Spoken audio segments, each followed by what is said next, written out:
안녕하세요, 김철중입니다. 오늘은 과거 양육비 청구에 대해서 가르쳐 드리겠습니다.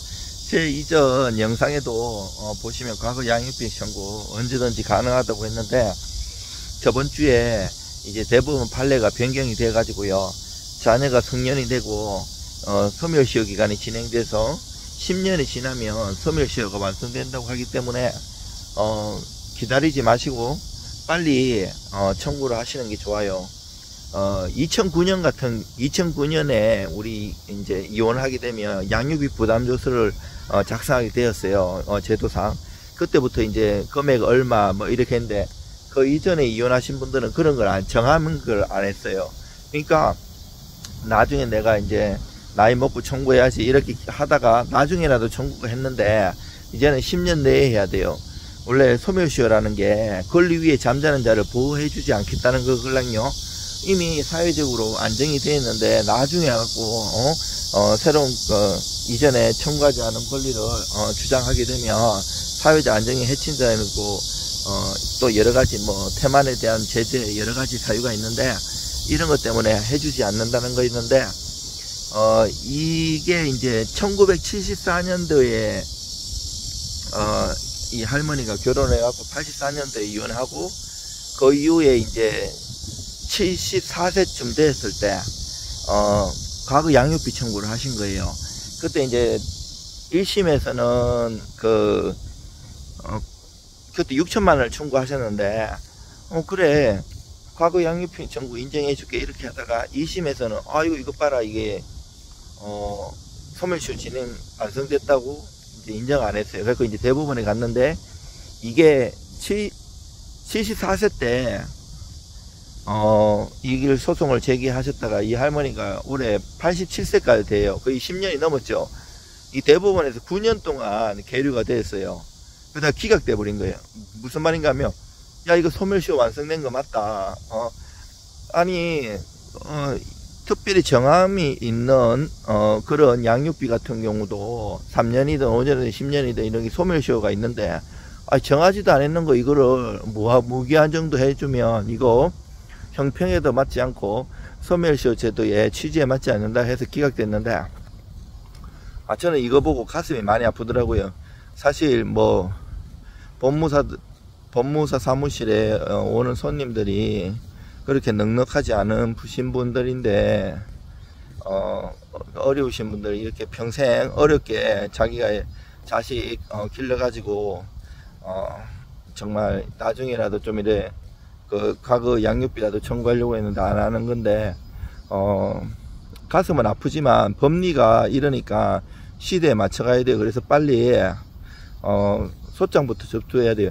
이제 소멸시효를 중단시키는 사유가 여러 가지가 있는데, 청구, 압류, 가압류, 가처분 뭐 여러 가지가 있는데, 청구에 이제 소재기 이런 걸 하면 그때부터 소멸시효가 중단되기 때문에 빨리 하셔야 되고요.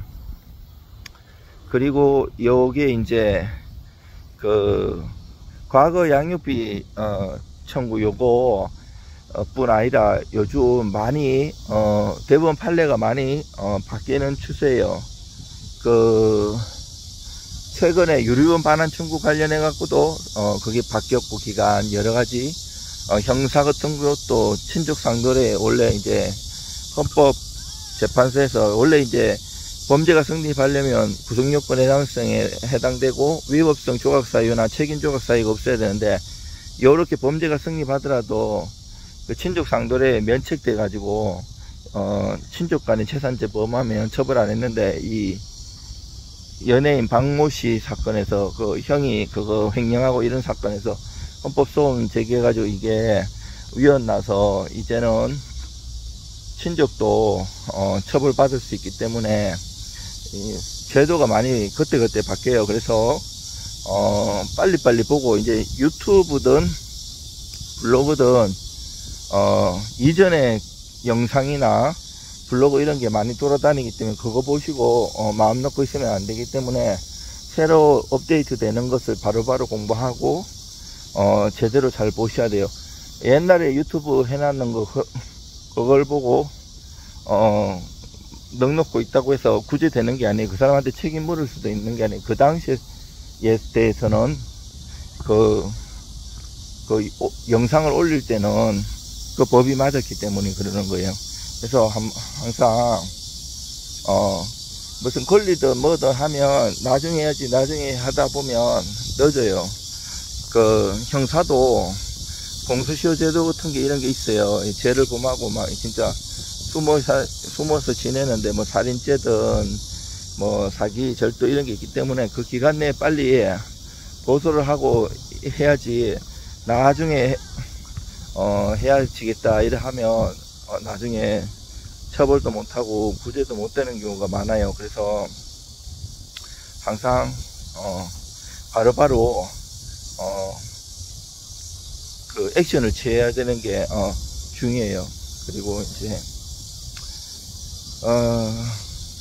여러분들, 그리고 뭐 이제 돈 받을 게 있어 가지고 만약에 소송을 진행해갖고 대여금 소송을 진행해서 판결을 받아도 이 강제집행이라는 걸 또 해가지고 돈을 안 주면 해야 되는데, 뭐 채권 압류 추심, 이렇게 뭐 은행 압류라든지 보험금, 보증금 이런 압류를 하는 거는 소멸시효 중단사유에 해당되는데, 대법원 판례가 재산명시나 채무불이행죄, 명부등재 같은 거는 또 해당이 안 돼요.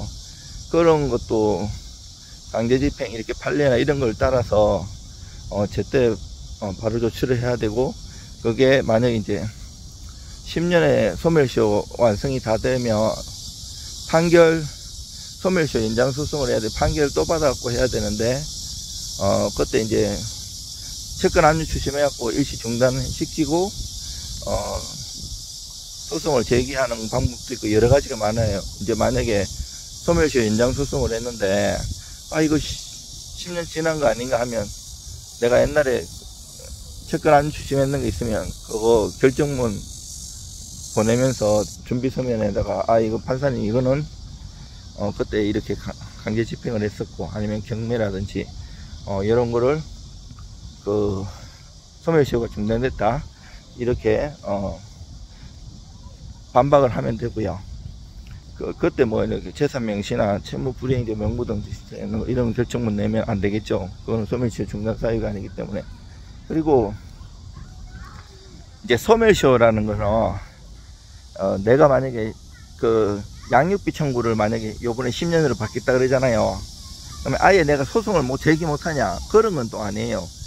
이제 항변 사유라서 소멸시효 완성, 상대방이 이거 10년 지났다 이렇게 항변하지 않는 한 판사님이 적극적 성명해갖고 야 이거 지났으니까 안 돼 이렇게는 못해요. 예를 들어 이제 만약에 대여금도 소멸시효 10년이걸랑요. 그 내가 이 대여금 채권 있네, 돈 빌려주고 못 받았어요, 예를 들어서. 근데 그 내가 옛날에 법정에서 이런 일화도 있어요. 실질적으로 그 아버지가 돈을 빌렸는데 이게 상속돼갖고 상속채무인데, 그 돈을 1,000만 원을 갚아야 되는데 재판장에 가서 이 사람 법을 몰라요. 그래서 판사님한테 얘가 억울하니까, 원래 이제 소멸시효 완성을 주장을 해야 돼요. 뭐 서면을 내든 재판에 가서 변론으로 하든. 근데 아이고 판사님, 왜 아버지가 꿈에 나타나갖고 이거 오래된 거랍니다. 그러니까 판사님이 너무 기뻐가지고 좀 구제해 주려니까 어려운 사람이라서 그거 소멸시효 완성 항변하는 거죠. 하니까 얼떨결에 얘가 잘 모르는데 이래가지고 구제단이 또 있다는 이런 법대 다닐 때 교수님한테 들은 일화가 또 있어요. 이런 항변 민사소송에 가면 또 이렇게 여러 가지 또 이렇게 뭐 멸각 사유니 뭐 무슨 사유니 항변 사유니 뭐 이런 것도 많고요. 이제 그래서 청구 못하는 건 아닌데, 사실은 청구하면 이 사람도 법무사나 변호사한테 가가지고 물어보겠죠. 그러면 이거 지났기 때문에 이길 수 있습니다 뭐 이런 식으로 얘기하는데, 청구 못하는 건 아니지만 제기해가지고 실항률이 높죠. 근데 이제 그 소송이라는 거는 상대방이 또 주소를 다른데 냅둬가지고 공시성산으로 진행되는 경우도 있고, 받아보고 또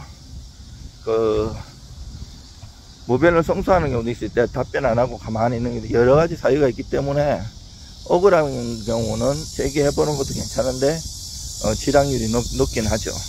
그래서 항상 이거 말고 또 제척기간도 있고 소멸시효도 있고 여러 가지 있어요. 제척기간은 또 소멸시효하고 또 다른 제도예요. 비슷하면서도 그런 거를 항상 염두에 두고 진행해야 돼요. 뭐 예를 들어 아까 소멸시효는 이거 항변사유라고 했지만 제척기간은 판사님이 딱 판단해가지고 이거는 그냥 지났으면 그냥 바로 기각이든 할 수 있는 거예요. 그리고 그 행정소송이든 뭐 소송이든 제척사유 같은 건 잘 봐야 돼요. 판사님이 바로 이렇게 이 각하든 기각이든 바로 할 수 있기 때문에 이게 제척사유인지 소멸시효인지 각 사유마다 기간이 판례가 있어요. 이거는 소멸시효로 본 거, 요거는 제척기간으로 본 거, 여러 가지가 있어요. 그리고 뭐 제가 이제 잠깐 여기 서울교대 여기 그 밥 먹고 잠시 산책 좀 하면서 여러분한테 뭘 가르치게 들까 하다가 기존에 하도 수천 개를 올려가지고 다 거의 올려놨는데 최근 이제 바뀐 거 요거 빠진 게 있어가지고 올려드리는 겁니다. 여러분들 힘내시고 저는 이제 법무사 내 이름으로 13년 하다가 요번에 법학 박사도 따고 또 다른 변호사 공부도 하고 했기 때문에 잠시 좀 경제적이라든지 여러 가지 사유로 그 법무사님 사무장으로 잠깐 있고요. 여전히 법적으로 많이 도와드릴 수 있으니까 연락 주시기 바랍니다. 수고하십시오.